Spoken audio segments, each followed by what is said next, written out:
વડિયા નિલેશ હરિભાઈએ, ગામ મારું સાયલા, તાલુકો સાયલા, જિલ્લો સુરેન્દ્રનગર. 2 થી 3 વર્ષથી હું તરલ નેનો યુરિયા વાપરું છું. પહેલાં અમે દાણાદાર યુરિયા વાપરતા હતા. એમાં ફરક એટલો પડે છે, જે માટી રહે એ કડક થઈ જાય છે નીચેની ભો. અને હવે અમે નેનો યુરિયા વાપરવા માંડ્યા.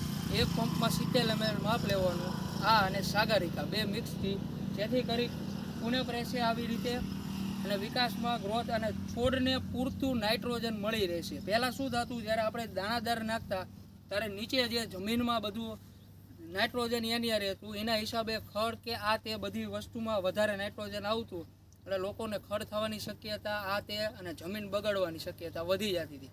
એટલે હવે ઇફકો કંપનીએ તરલ નેનો યુરિયા 3 વર્ષથી બહાર પાડ્યું છે અને પહેલાં 4% નાઇટ્રોજન આવતું હતું, હવે 20% નાઇટ્રોજન કરી નાખ્યું છે. એટલે ડાયરેક્ટ જે પાંદ આવે છે છોડના એની ઉપર નાઇટ્રોજન પડવાથી વિકાસ અને ધીમે ધીમે સાવ નાઇટ્રોજન લે છે. એના હિસાબે વિકાસ વધારે થાય અને કુણેપ વધારે રહેશે. અને સાગરિકા ભેગી નાખવાથી છોડનો કમ્પ્લેટ વિકાસ આ તે અને રોગ પ્રતિકારક શક્તિ સાવ એટલે સાવ ઓછી થઈ જાય છે, જેનેથી કરી ચૂસિયા આ તેનું પ્રમાણ સાવ ઘટી જાય છે.